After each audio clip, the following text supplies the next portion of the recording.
What's up, MetaNerdz? This complete breakdown of the AQ series battle droid will give you a deeper appreciation of the skillful and effective engineering of this unit, and the incredible logistics of the Separatist military. Like many already believe, if the war wasn't rigged, I think the CIS victory was guaranteed. The AQ series is a separate line from the B series, but it would definitely draw more from the B2 than the B1, as the Separatists were realizing that it was worth the extra credits to make them more powerful and durable. We don't have numbers for its cost, or oddly the B2 either, but I think they both would be around 12k, 10 times the B1, and just about half the droidica, since the roly-poly shields and powerful dual blaster arms were some of the most expensive tech in the droid army, and that's only 21k. So even with all the specialization we will see, it isn't as complex as the droidica. Its weight of 130 kilograms, or 287 pounds, is exactly double a B1, and one of those unique design features does start with its height. At 2.83 meters, or 9 feet 3 inches, it was the tallest droid besides the giant B3. And this was to take advantage of something that human swimmers understand, that having a longer body allows you to travel further, faster, with less energy output. But the shape and angles of everything from its head, arms, and chest, even down to the shins of the legs, are formed to slice through water, with its head being able to retract into the body to further reduce drag, while the feet plates would turn into propellers when underwater. But the way they were designed make it really hard to walk, because if you look close you can see that with each step, as the foot comes up, each of these plates fall back down, and they splay out again upon contact with the ground. Definitely no running or jumping like a commando, or even the burly jog of the B2.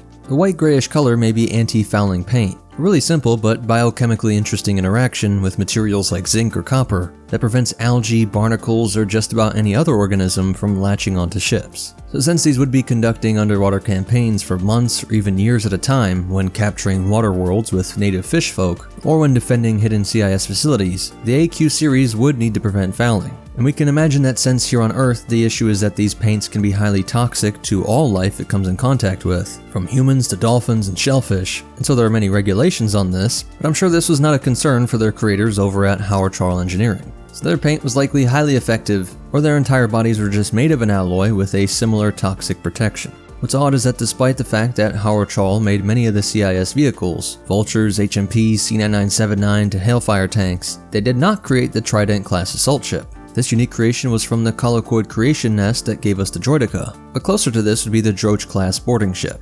The way this could pierce the thick hull armor of Venators was incorporated into the Trident, which could use its tentacles to stabilize and then use its drill beak to create an opening to inject 12 Aqua Droids through. When used on land like this, they did lumber slowly with those feet, and with this tall frame they weren't hard to miss, so they made sure they could take several hits before failure, though it shares the B2's weakness of just shooting it right through its red eye. Now being at the center of the head, it certainly attracted both clone sharpshooters, or they could be speared by their own arms like we see with Shaak Ti. I think these red lights on the arm were added to help their fellow units and commanders more easily locate them. They're all using droid brains, and these obvious uniform light circles enabled rapid identification of your forces.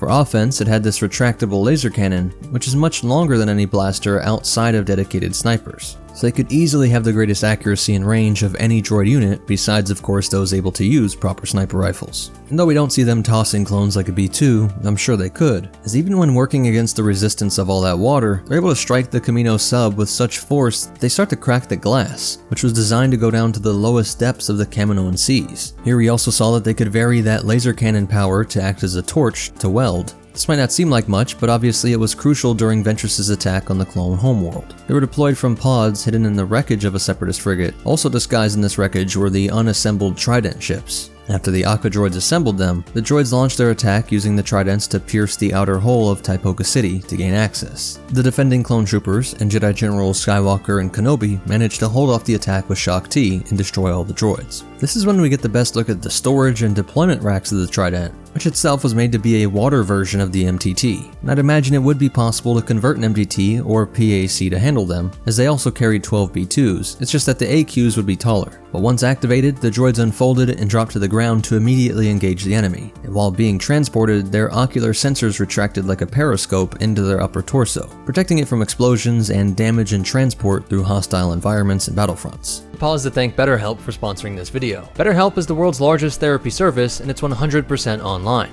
With BetterHelp, you can tap into their network of over 25,000 licensed and experienced therapists that can help you with a wide range of issues. To get started, you just answer a few questions about your needs and preferences when it comes to therapy. That way, BetterHelp can match you with the right therapist from their network. Then you can talk to your therapist however you feel comfortable, whether it's through chat, text, or a video or phone call. You can message your therapist at any time and schedule therapy sessions when it's convenient for you. If your therapist isn't the right fit for any reason, you can switch therapists for no additional charge. With BetterHelp, you get the same professionalism and quality you'd expect from in-office therapy, but with a therapist who's custom-picked for you, there's more scheduling flexibility, and at a more affordable price. Get 10% off your first month at betterhelp.com/MetaNerdz. That's betterhelp.com/MetaNerdz.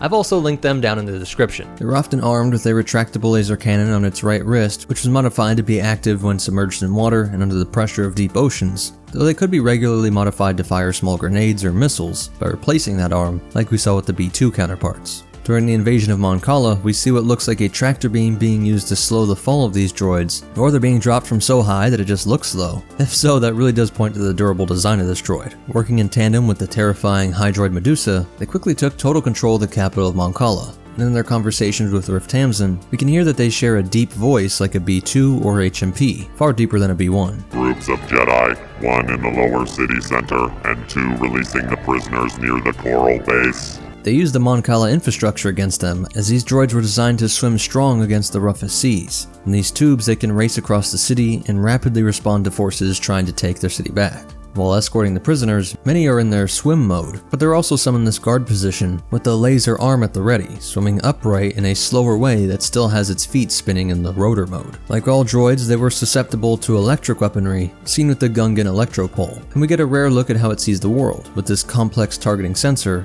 likely comm displays from the droids in their squad and their commander, along with mission-specific data like a readout on Prince Lichar, since this is who they had been hunting for a while. And though most of them would be deactivated and scrapped, 9 years into the Imperial Age and 10 BBY, droid companion L-337 had taken a job from a Petrusian freedom fighter to smuggle weapons to the people of Kolgrim. After evading fighters in orbit, they descend on a scene of clone and droid bodies decomposing by the thousands in this, one of countless battlefronts abandoned to time, forgotten by the Sith Lord that tricked them all to their communal grave. L3 was horrified when she stumbled upon the Imperial droid facility, seeing a row of dejected droids who, if still alive for all these years, they surely had those more emergent personalities, more than any droid seen during the Clone Wars, with nearly a decade more of processing time in that droid brain.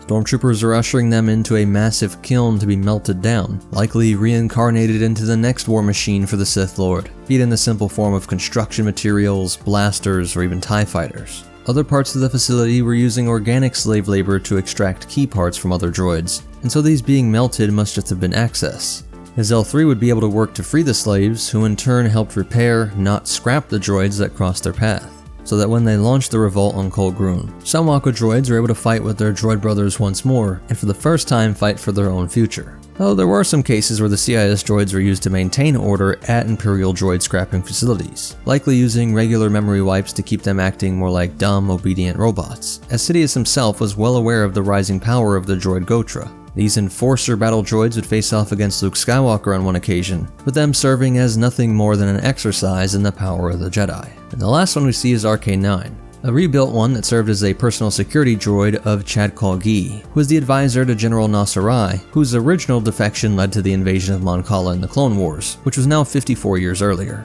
By now, with the rise of the First Order, this droid unit was showing some signs of fouling, and we see that its owner took full advantage of the modular arms, attaching a buzzsaw blade, which it used expertly to nearly redeem the Skywalker name in a battle with Rey in the sacred arena of Salka. It was a split second from being the new Chosen One, about to fire its laser cannon to finish off Rey, when Rose Tico intervened and melted through its droid brain with a blaster spear. This was an outrageous offense to Quarren tradition, the end of a great droid life, and for this, the Resistance members would be exiled. So that's it for its breakdown. As for behind the scenes facts, the comic with RK-9 comes from Allegiance 3, the L3 Revolt was from Lando Double or Nothing 2, and the Luke part was from I, Droid, story from the Legends of Luke Skywalker, the manga. While additional info comes from Rise of the Separatists and everything you need to know. Please hit that like button, subscribe to see more and check out these other videos, but most important of all, remember, when they go the inevitable multiverse route, take solace in the fact that somewhere Rey was downed by an Aqua Droid, and the Force will be with you, always.